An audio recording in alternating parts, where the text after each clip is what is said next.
اعلیٰ حضرت عظیم البرکت امام عشق و محبت کے یہاں 14 شعبان غروب آفتاب سے پہلے بندے ایک دوسرے سے معاف کر لیں، اس کے لیے اعلیٰ حضرت عظیم البرکت امام عشق و محبت کے یہاں سب جمع ہوتے اور ایک دوسرے کو معاف کرتے اور ایک دوسرے سے معافی طلب کر لیا کرتے۔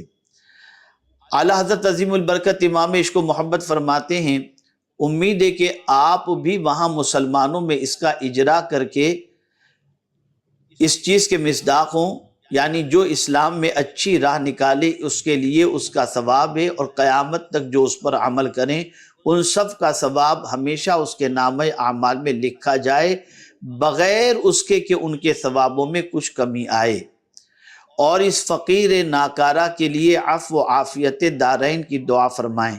فقیر آپ کے لیے دعا کرے گا اور کرتا ہے۔ سب مسلمانوں کو سمجھا دیا جائے کہ وہاں نہ خالی زبان دیکھی جاتی ہے، نہ نفاق پسند ہے، صلح اور معافی سب سچے دل سے ہو۔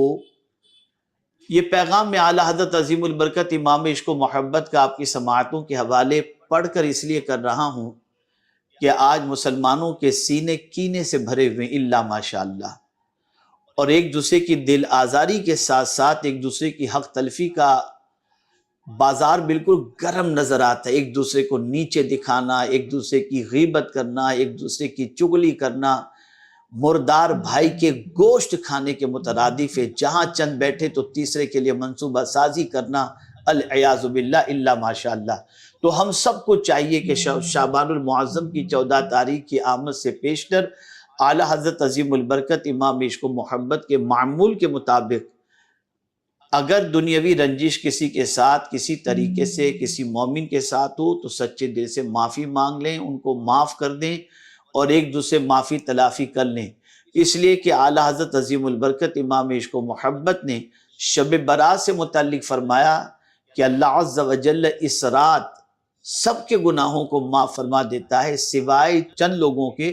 ان میں سے 2 وہ بھی ہوتے ہیں جو دنیاوی معاملات کے سلسلے میں ایک دوسرے کے لیے دل میں رنجش رکھتے ہوں۔ جب تک کہ یہ 2 آپس میں ایک دوسرے کو معاف نہیں کرتے، اللہ بھی معاف نہیں کرتا۔ یاد رکھیں، اگر معافی معمولی چیز ہوتی تو انبیاء کرام علیہ الصلوۃ والتسلیم کی دعائیں اٹھا کر کے دیکھیے، قرآن مقدس میں سب نے اللہ عز و جل سے معافی مانگی۔ مثال کے طور پر میں صرف 2 دعائیں آپ کے سامنے پیش کرتا ہوں۔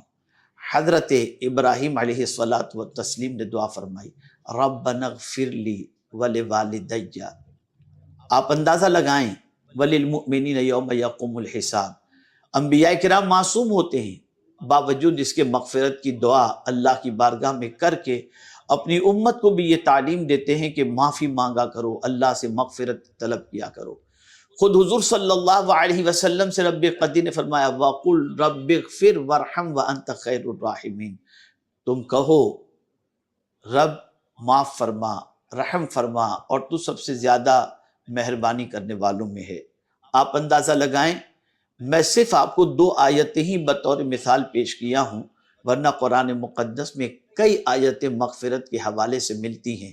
تو میری گزارش ہے کہ جس رات اللہ بنی کلب کی بکریوں کے بالوں کی تعداد کے برابر بندوں کو معاف فرماتا ہے، ایسی مقدس رات کے اندر ان لوگوں کو معاف نہیں فرماتا جو لوگ ایک دوسرے مسلمان ایک دوسرے کے لیے دل میں رنجش رکھتے ہوں اور دل کے اندر کھوٹ رکھتے ہوں۔ خدا را اللہ کی بارگاہ میں معافی کے طلبگار ہو تو ایک دوسرے کو معاف کرو۔ 14 شعبان سے پہلے ایک دوسرے سے معافی تلافی کر لو۔